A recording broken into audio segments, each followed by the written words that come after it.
उसके पास ऐसी शक्ति थी कि वह मरे हुए लोगों को फिर से जिंदा कर सकता था और सूखे बेजान पेड़ों को दोबारा हरा भरा बना सकता था। लेकिन इतनी शक्तियों के बावजूद वो खुद को बूढ़ा होने से नहीं रोक पाया। अमरता की शक्ति पाने के लिए उसने एक दंतकथा जैसी तलवार बनानी शुरू की। उसे बस इतना करना था कि ग्रहण के समय उस रत्न को तलवार में जड़ दे और वो हमेशा के लिए जीवित हो जाता। लेकिन उसके युवा शिष्य कोस ने ये सब देख लिया। उसके दिल में जलन और लालच पैदा हो गया और धीरे धीरे वो अंधकार में डूब गया। जैसे ही उसका गुरु अपना अनुष्ठान पूरा करने वाला था, कोस ने अचानक उस पर हमला कर दिया। उसने उस पर एक विशाल पत्थर गिरा दिया और अमरता की शक्ति खुद के लिए छीन ली। इसके बाद उसने उसे जमीन के गहरे अंदर दफना दिया। 1000 सालों तक वो वहीं अंधेरे में कैद रहा, नफरत और बदले की आग में जलता हुआ। उस पल का इंतजार करता रहा जब वो फिर से इस दुनिया में लौट सके। बहुत समय बाद एक छोटी लड़की गलती से उसके श्रापित खूल तक पहुंच गई। अपनी जिज्ञासा को रोक न पाने के कारण उसने उसे छूने की कोशिश की। जैसे ही उसने खूल को छुआ, एक कांटे ने उसकी उंगली चुभो दी।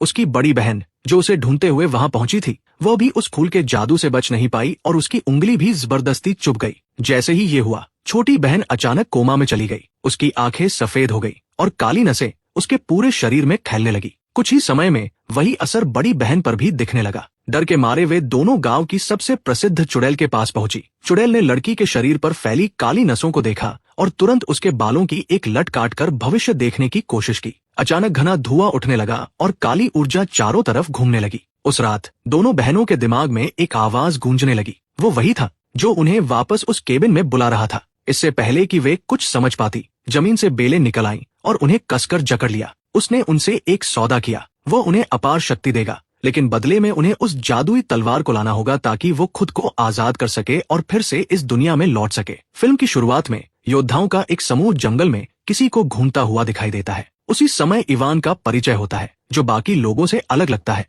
जैसे वह इस दुनिया का नहीं हो। वो राजा ऑरेलिया का बेटा है, जो उस राज्य का शासक है। जब वो छोटा था, तब उसे शक्तिशाली ताकतों से बचाने के लिए उसके पिता ने एक जादुई तलवार का इस्तेमाल करके उसे दूसरी दुनिया में भेज दिया था। बचपन से लेकर जवान होने तक इवान लंदन में पला बढ़ा। अब अपने पिता के आदेश पर वह अपनी असली जादुई दुनिया में वापस लौट आया है। जैसे ही योद्धा जंगल में आगे बढ़ते हैं, एक बूढ़ा आदमी उन्हें रोकता है और एक अजीब जीव के बारे में बताता है, जो गांव के जानवरों को मार रहा है और अब लोगों के लिए भी खतरा बन चुका है। वह कहता है कि उसने उस जीव को क्रिकेट मैदान के पास देखा था। ये सुनकर सभी योद्धा अपने हथियार निकाल लेते हैं और तैयार हो जाते हैं। अचानक उन पर हमला होता है। हमला करने वाला जीव देखने में एक फुटबॉल जैसा लगता है, लेकिन असल में वो एक अजीब और खतरनाक राक्षस होता है। उसके सिर के नीचे कोई शरीर नहीं है, फिर भी वह बेहद ताकतवर है। वो अलग अलग दिशाओं से हमला करता है, लेकिन आखिरकार एक योद्धा फिनिश उसे अपने बैग में कैद कर लेता है। इसके बाद वे सभी अपने शहर व्हाइट सिटी लौट जाते हैं। इसके बाद दृश्य शहर के बाजार में बदलता है,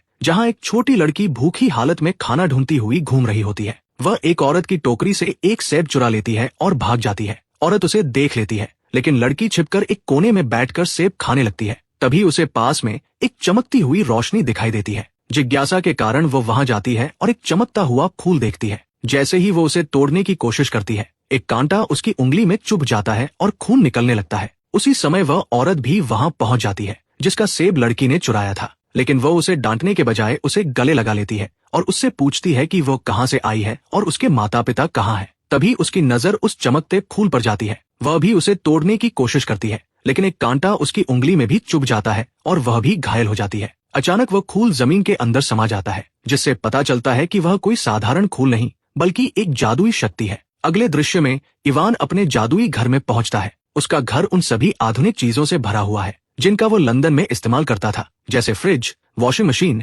ओवन और टीवी। इन सबको चलाने के लिए उसने बाहर एक जनरेटर लगा रखा है। कुछ ही देर में फिल्म की हीरोइन एलिसिया वहां पहुंचती है। इवान और एलिसिया एक दूसरे से प्यार करते हैं और शादी करने की योजना बना चुके हैं। अचानक इवान के घर की सारी बिजली बंद हो जाती है। वो बाहर जाता है और देखता है कि एक गार्ड उसके जनरेटर को तोड़ रहा है, उसे किसी जीव समझकर। इवान गुस्से में गार्ड से बहस करता है और बताता है कि ये इस हफ्ते में दूसरा जनरेटर है जिसे उन्होंने नष्ट कर दिया है। दूसरी तरफ वो औरत छोटी लड़की को अपने घर ले जाती है, लेकिन लड़की अचानक बेहोश होकर गिर जाती है। उसकी हालत देखकर औरत डर जाती है। वह देखती है कि लड़की के शरीर पर अजीब निशान उभरने लगे हैं और कुछ ही समय में वही निशान उसके अपने शरीर पर भी आने लगते हैं। इसी बीच इवान अपने पिता के महल में जाता है, जहाँ वो जादुई तलवार रखी हुई है, वही तलवार जिससे उसे बचपन में दूसरी दुनिया में भेजा गया था। वह तलवार उठाकर उसे घुमाता है और एक पोर्टल खोलकर फिर से लंदन चला जाता है। वहां से वो बहुत सारा खाना और जरूरी सामान खरीदता है जिसे वो अक्सर जादुई दुनिया में लाता रहता है।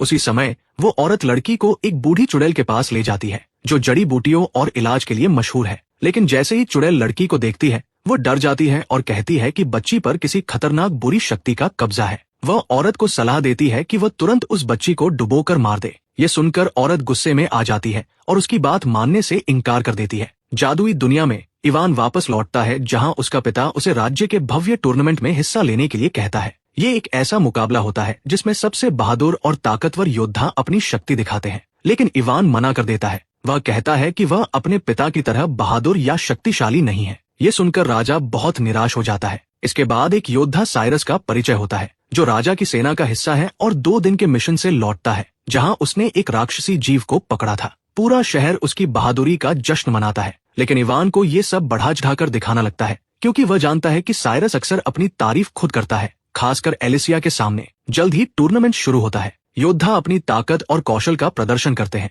जिससे लोग बहुत प्रभावित होते हैं। साइरस भी शानदार प्रदर्शन करता है और लोगों के साथ साथ एलिसिया की भी प्रशंसा हासिल करता है। राजा ऑरेलिया एक बार फिर इवान को भाग लेने के लिए कहता है, लेकिन वो फिर मना कर देता है। राज्य के लोग मानते हैं कि इवान में एक सच्चे राजकुमार के गुण नहीं है। वह न तो अपने पिता की तरह बहादुर है और न ही बुद्धिमान। लोग उसका सम्मान सिर्फ इसलिए करते हैं क्योंकि वह राजा का बेटा है। अचानक आकाश में 2 चुड़ैलें दिखाई देती है और दृश्य पिछली रात के फ्लैशबैक में चला जाता है। वो औरत और छोटी लड़की वापस उसी जगह जाती है जहां वह चमकता हुआ खूल था। अचानक जमीन से बेलें निकलती हैं और उन्हें जकड़कर हवा में उठा लेती है। वे पूरी तरह एक अंधेरे दानव के नियंत्रण में आ जाती है जो उन्हें नए रूप में बदल देता है और आदेश देता है कि वे राजा के महल से जादुई तलवार चुरा लाएं। वर्तमान में वापस आते हुए वे दोनों चुड़ैलें गलीना और वर्वा महल में पहुंचती है। गलीना सैनिकों पर जादू करती है जिससे उनके चेहरे विकृत हो जाते हैं और वे राजा के खिलाफ हो जाते हैं।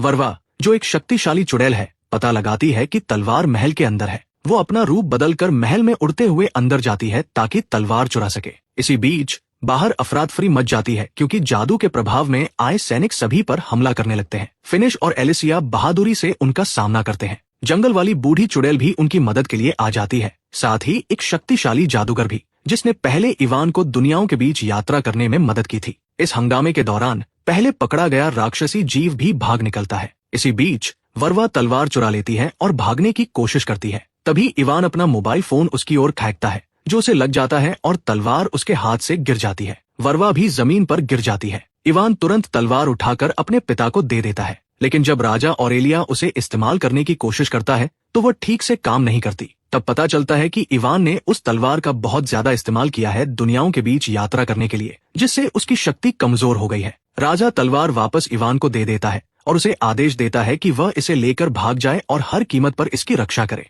इवान, फिनिश, एलिसिया, साइरस और बूढ़ी चुड़ैल के साथ वहां से भाग निकलता है। जाने से पहले वह उस पकड़े गए जीव को भी साथ ले जाता है। दूसरी ओर गलीना वर्वा और कुछ सैनिकों को उनके पीछे भेज देती है ताकि वे तलवार वापस ला सके। जंगल से भागते हुए दुश्मन सैनिक उनका पीछा करते हैं। बूढ़ी चुड़ैल अपनी जादुई शक्ति का इस्तेमाल करके भ्रम पैदा करती है। वह चलती हुई चीजें उत्पन्न करती है जिनमें एक झोपड़ी भी शामिल होती है जो नदी पार करती हुई दिखाई देती है। इससे दुश्मनों को लगता है कि वे लोग नदी के दूसरी तरफ भाग गए हैं, लेकिन असल में इवान और उसके साथी नदी के किनारे एक खोखले पेड़ के तने के अंदर छिपे हुए होते हैं और अपने पीछा करने वालों को सफलतापूर्वक धोखा दे देते हैं। वहां इवान बूढ़ी चुड़ैल से पूछता है कि वे लोग कौन थे और तलवार के पीछे क्यों पड़े हुए हैं। चुड़ैल उसे बताती है कि शैतान वापस आ चुका है और वो उस तलवार को हासिल करना चाहता है। वे सभी उसी शैतान के जादू के रूप हैं जो हमेशा से उसकी सेवा करते आए हैं। वो समझाती है कि हजारों साल पहले इस भूमि में एक जादूगर था। वो बहुत अच्छा इंसान था जो अपने स्पर्श से किसी भी चीज में जीवन भर सकता था, लेकिन एक दिन उसे एहसास हुआ कि वह भी बूढ़ा हो रहा है और एक दिन मर जाएगा। मौत के डर से उसने अमर होने का फैसला किया। उसने को नाम का एक प्राणी बनाया जो हमेशा उसके साथ रहता था। अमरता पाने के लिए उस जादूगर ने एक जादुई तलवार बनाई। योजना ये थी कि सूर्य ग्रहण के दौरान उस तलवार में एक जादुई रत्न जड़कर वह अमर हो जाएगा, लेकिन को ने उसे धोखा दे दिया। उसने जादूगर पर एक विशाल पत्थर गिरा दिया जिससे उसकी मौत हो गई और फिर उसी तरीके का इस्तेमाल करके खुद को अमर बना लिया। तब से वह जादूगर हजारों सालों से जमीन के गहरे अंदर दबा हुआ है, गुस्से और बदले की भावना से भरा हुआ। अब वो अपनी तलवार वापस चाहता है जो इस समय इवान के पास है। इसके बाद मेडिकल किंग वहां आता है और कहता है कि उन्हें मृत भूमि डेडलैंड जाना होगा। केवल वहीं उन्हें पता चलेगा कि उस जादूगर को कब और कैसे नष्ट किया जा सकता है। हालांकि मृत भूमि तक पहुंचना आसान नहीं है। उन्हें एक लंबा और खतरनाक रास्ता तय करना होगा। इसके बाद वे सभी अपनी यात्रा शुरू करते हैं। दूसरी ओर दोनों चुड़ैले और उनके जादुई सैनिक उस चलती हुई झोपड़ी का पीछा कर रहे होते हैं। वे आखिरकार उसे पकड़ लेते हैं, लेकिन जब अंदर देखते हैं तो वहां कोई नहीं होता। गलीना झोपड़ी को जलाने का आदेश देती है। तभी अचानक एक और झोपड़ी प्रकट होती है और पहली झोपड़ी से टकरा जाती है, जिससे इवान और उसके साथी बच निकलते हैं। इसी बीच इवान और उसके साथी एक विशाल चट्टान के पास पहुंचते हैं, जहां उन्हें दो बड़े लोहे के छल्ले दिखाई देते हैं, जिन्हें कोई भी उठा नहीं पाता। बूढ़ी चुड़ैल अपने बैग से कुछ जादुई बेर निकालती है, जिन्हें खाने से उसे अपार शक्ति मिलती है। साइरस ये सब देखता है। फिर चुड़ैल और योद्धा मिलकर उन छल्लों को खींचते हैं और अचानक पानी से एक विशाल व्हेल निकलती है। तब पता चलता है कि जिसे वे चट्टान समझ रहे थे वो असल में उस व्हेल की पीठ थी। वो व्हेल उड़ने लगती है और उन्हें मृत भूमि की ओर ले जाती है। यात्रा के दौरान इवान चुपके से चुड़ैल के जादुई बेरों का बैग चुरा लेता है। लंबी यात्रा के बाद वे एक बर्फीले पहाड़ के पास पहुंचते हैं। वे व्हेल से उतरकर पैदल आगे बढ़ते हैं। इवान चोरी छिपे कुछ बेर खा लेता है और जबरदस्त ताकत हासिल कर लेता है। वह एक बड़ी चट्टान उठाकर सबको प्रभावित करता है और दावा करता है कि अब वो राजा बनने के योग्य है। आगे बढ़ते हुए वे एक बोलने वाले पहाड़ तक पहुंचते हैं। वो पहाड़ उन्हें चेतावनी देता है कि वे वापस लौट जाएं, क्योंकि जो भी इस बिंदु के आगे गया है वो कभी जिंदा लौटकर नहीं आया। वह कहता है कि मृत भूमि यहीं से शुरू होती है और आगे बढ़ने के लिए उन्हें उसके 3 सवालों का जवाब देना होगा, जिनका जवाब आज तक कोई नहीं दे पाया। इवान चालाकी से उसे धोखा देता है और ये यकीन दिला देता है कि उसने तीनों सवालों के जवाब दे दिए हैं। प्रभावित होकर पहाड़ उसे एक चमकता हुआ पत्थर देता है और अंदर जाने की अनुमति दे देता है, ये कहते हुए कि उसे अपने सारे जवाब अंदर मिल जाएंगे। इवान उस चमकते पत्थर के साथ पहाड़ के अंदर प्रवेश करता है, जहाँ चारों ओर घना अंधेरा होता है। अचानक वह देखता है कि उसका पिता राजा ऑरेलिया एक चट्टान पर खड़ा है। इवान उससे पूछता है कि वह वहाँ क्या कर रहा है। राजा बताता है कि इवान के जाने के बाद उस जादूगर ने उसे मार दिया और अब वो मर चुका है। इवान कहता है कि उसके पास वह चमकता पत्थर है, जिससे वो किसी एक मरे हुए व्यक्ति को वापस जिंदा कर सकता है। लेकिन उसका पिता मना कर देता है और कहता है कि वह अपना जीवन जी चुका है, अब राज्य की जिम्मेदारी इवान की है। फिर वह को बुलाता है और इवान से कहता है कि उसे मृत भूमि तक साथ ले जाए, क्योंकि वही जादूगर को हराने में मदद कर सकता है। असल में को वही प्राणी है जिसने जादूगर को धोखा देकर उसकी हत्या की थी और खुद अमर बन गया था। 5000 सालों बाद अब वह अपनी गलती सुधारना चाहता है और अमरता के श्राप से मुक्त होना चाहता है, इसलिए वह जादूगर को खत्म करने में मदद करना चाहता है। इवान भावुक हो जाता है और अपने पिता को साथ ले जाना चाहता है, लेकिन राजा जोर देकर कहता है कि कोई उसके साथ जाए और इवान को वहां से भेज देता है। इवान और को पहाड़ से बाहर निकलते हैं, जहां बाकी लोग को देखकर चौंक जाते हैं। दूसरी तरफ चुड़ैलें उन्हें ढूंढने की कोशिश कर रही होती है। गलीना एक जादुई चमकती हुई सत्ता बनाती है और वरवारा को आदेश देती है कि वह उन्हें ढूंढकर तलवार वापस लाए। इधर इवान और उसके साथी अपनी यात्रा फिर से शुरू करते हैं। एक बार फिर इवान जादुई बेरों का इस्तेमाल करके ताकत हासिल करता है और रास्ते की बाधाओं को हटाकर सबको प्रभावित करता है। बूढ़ी चुड़ैल को से पूछती है कि जादूगर को कैसे मारा जा सकता है, लेकिन इतने हजारों साल बीत जाने के कारण उसे ठीक से याद नहीं आता। वह बार बार उसके सिर पर मारती है, तब जाकर उसे कुछ याद आता है। वो बताता है कि जिस पत्थर से उसने जादूगर को मारा था उसे टुकड़ों में तोड़ना होगा, तभी जादूगर नष्ट होगा, लेकिन वह पत्थर केवल जादुई तलवार से ही टूट सकता है। एलिसिया याद दिलाती है कि तलवार इवान के पास है। ये सुनकर इवान चिंतित हो जाता है और स्वीकार करता है कि तलवार की शक्ति कमजोर हो गई है, क्योंकि उसने उसे बार बार दुनियाओं के बीच पोर्टल बनाने के लिए इस्तेमाल किया था। ये सुनकर सभी नाराज हो जाते हैं। इवान तलवार लेकर जंगल में चला जाता है और अपने किए पर पछताने लगता है। सोचते सोचते वो अनजाने में तलवार को जमीन में घुसा देता है। धरती की ऊर्जा तलवार की शक्ति को फिर से बहाल कर देती है। इसे जांचने के लिए वह एक चट्टान को 2 हिस्सों में काट देता है और समझ जाता है कि तलवार फिर से काम कर रही है। इसके बाद वह बची हुई सारी जादुई बेर खा लेता है और तलवार को एक भारी चट्टान के नीचे रखकर आराम करने लगता है। उसी समय फिनिश पहरा दे रहा होता है, लेकिन अचानक उसे एक तीर लग जाता है। पता चलता है कि वरवारा ने उन्हें ढूंढ लिया है और अपनी सेना के साथ हमला कर दिया है। एलिसिया को और बाकी सभी जादुई सैनिकों से लड़ते हैं। इवान तलवार निकालने के लिए चट्टान हटाने की कोशिश करता है, लेकिन वह नहीं कर पाता, क्योंकि बेर का असर खत्म हो चुका होता है और उसके पास अब कोई बेर नहीं बचा होता। बाकी लोग जादुई बेरों का बैग देख लेते हैं और समझ जाते हैं कि इवान की सारी ताकत उन्हीं बेरों की वजह से थी। बूढ़ी चुड़ैल गुस्से से भर जाती है। जादुई सेना के सामने कमजोर पड़कर उन्हें पीछे हटना पड़ता है। वरवारा उन्हें जानबूझकर भागने देती है, क्योंकि उसका असली लक्ष्य तलवार है। उसके सैनिक चट्टान के नीचे से तलवार निकाल लेते हैं और वरवारा उसे अपने पास रख लेती है। लेकिन यहाँ एक मोड़ आता है। वरवारा खुद उस तलवार को रखना चाहती है और अमर बनना चाहती है, न कि उसे गलीना को देना। इसी बीच इवान और उसके साथी जंगल में छिपे होते हैं। फिनिश बुरी तरह घायल है और उसकी हालत खराब होती जा रही है। को सुझाव देता है कि उसे किसी शहर ले जाना चाहिए। इवान से नाराज होकर वे उसे वहीं छोड़ देते हैं। इवान उनका पीछा करता है, लेकिन एक भूस्खलन उसे उनसे अलग कर देता है और वे उसे छोड़कर चले जाते हैं। इवान और वह जीव वापस उसी जगह पहुंचते हैं जहां पहले उन पर हमला हुआ था। वहां इवान को तलवार का खोल शीत मिल जाता है। दूसरी ओर वरवारा तलवार लेकर जा रही होती है। तभी गलीना उसका सामना करती है। दोनों के बीच लड़ाई होती है और तलवार जंगल में कहीं गिर जाती है। गलीना वरवारा पर विश्वासघात का आरोप लगाती है, लेकिन वरवारा अब जादूगर की सेवा करने से इनकार कर देती है। गलीना उस पर जादू करके उसे फिर से अपने नियंत्रण में ले लेती है और अपने सैनिकों को तलवार ढूंढने के लिए भेज देती है। इसी बीच पहले भागा हुआ राक्षसी जीव उस गिरी हुई तलवार को ढूंढ लेता है और उसे लेकर इवान के पास पहुंच जाता है। खुश होकर इवान वापस व्हाइट सिटी लौटता है। वहां शहर पर जादूगर की सेना हमला कर रही होती है। इवान अपनी तलवार से उनसे लड़ना शुरू कर देता है। जल्द ही बाकी साथी भी आ जाते हैं और बूढ़ी चुड़ैल द्वारा बनाई गई दवा से फिनिश का इलाज करते हैं। उसके घाव तुरंत भरने लगते हैं। सभी मिलकर जादुई सेना से लड़ते हैं। वह जीव उन्हें एक विशाल पत्थर के पास ले जाता है और संकेत देता है कि शायद यही वो पत्थर है जिसे नष्ट करना होगा। इवान उसे काटने की कोशिश करता है, लेकिन कुछ नहीं होता।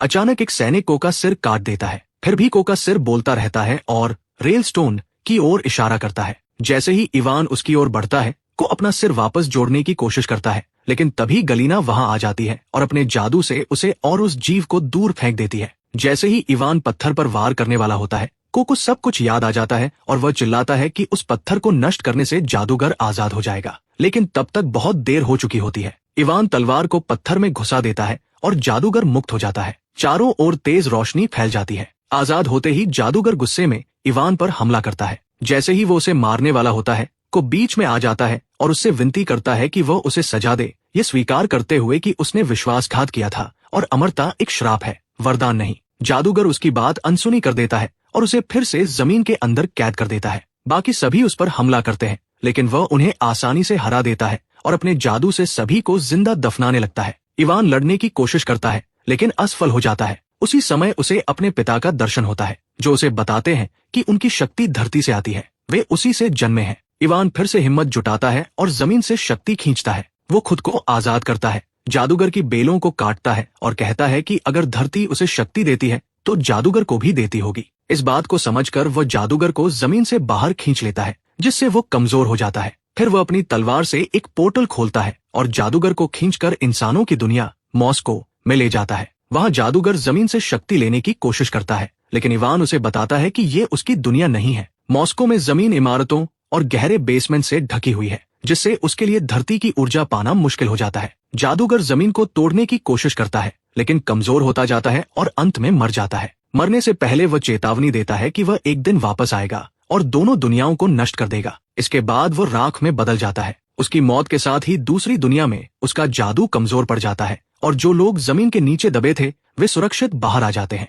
इवान पोर्टल के जरिए वापस लौट आता है। महान जादूगर उन सैनिकों को भी ठीक कर देता है जो दुश्मन के नियंत्रण में थे। गलीना उन्हें चेतावनी देती है कि इसे जीत न समझे और वहां से भाग जाती है। अंतिम दृश्य में शहर के लोग इवान को अपना राजा स्वीकार कर लेते हैं और सभी खुशी खुशी रहने लगते हैं। इसी के साथ फिल्म समाप्त हो जाती है।